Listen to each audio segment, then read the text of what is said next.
सबसे पहले तो आज महाराष्ट्र के डिप्टी सीएम जिनकी एक दुर्घटना में, एक हादसे में दर्दनाक मृत्यु हुई है, मैं उन्हें श्रद्धासुमन अर्पित करता हूं।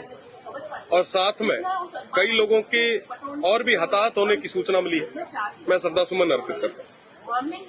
आज गवर्नर साहब का अभिभाषण है, इसमें पिछले साल का ब्यौरा भी होगा, आने वाली रणनीति सरकार की जो दिशा है वो भी प्रदेश के सामने आएगी। पर सबसे बड़ा विषय है कि पिछले कुछ दिन पहले ओमार सीट का एक प्रकरण लंबे समय तक चला भी है, आए दिन न्यूज़पेपर्स में छपा भी है, इलेक्ट्रिक मीडिया ने अच्छे से चलाया भी है। हकीकत ये है कि दोनों ही सरकारें युवाओं के भविष्य के साथ फुटबॉल खेल रही है। पहले भी पेपर लीक कई बार हुए, उन तमाम चीजों से, उन तमाम धारणाओं से युवा उठे भी नहीं थे। उससे पहले ओमार सीट जैसे प्रकरण और आगे आ गए। जब बाढ़ ही खेत को खाएगा तो बचाएगा कौन?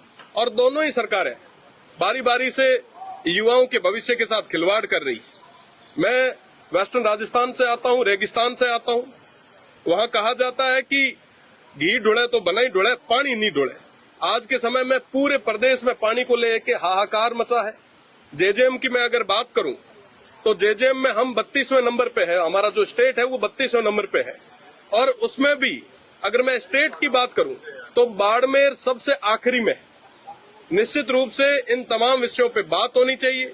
मैं माननीय स्पीकर साहब से निवेदन करना चाहूंगा कि आप पेपर लीक पे, जेजेएम पे, यहाँ के हेल्थ और एजुकेशन के सिस्टम पे एक विशेष चर्चा कराएं। हेल्थ की मैं अगर बात करूं तो आपने पिछले दिनों देखा होगा कि जैसलमेर में एक बस दुखांतिका हुई, कई सारे लोगों के हताहत होने की सूचना मिली। बर्निंग यूनिट तक बाड़मेर, जैसलमेर जो सबसे ज्यादा रेवेन्यू देता वहां पे नहीं है। आज के समय में ट्रॉमा सेंटर की अगर हमारी बात करूं तो सबसे बुरे हाल है। अगर मैं बाड़मेर, जैसलमेर के पर्यावरण की बात करूं तो ओरण, गोचर और खेजड़ियों को पूरी तरीके से डिस्ट्रॉय किया जा रहा है। पर अभी तक प्रदेश की सरकार का कोई स्पष्ट रुख अभी तक सामने नहीं आया। कई हमारे जो युवा साथी हैं वो जैसलमेर से जयपुर तक पदयात्रा कर रहे हैं। आखिर ये जरूरत क्यों पड़ी? दोनों ही सरकारें बारी बारी से कहीं न कहीं युवाओं के साथ में, वंचितों के साथ, शोषितों के साथ अत्याचार कर रही है और अभी तक मुद्दों की बात करने के लिए दोनों तैयार नहीं है। मुझे लगता है कि इस सदन में अगर मुद्दों पे बात होगी तो निश्चित रूप से प्रदेश की जनता को उसका फायदा मिलेगा।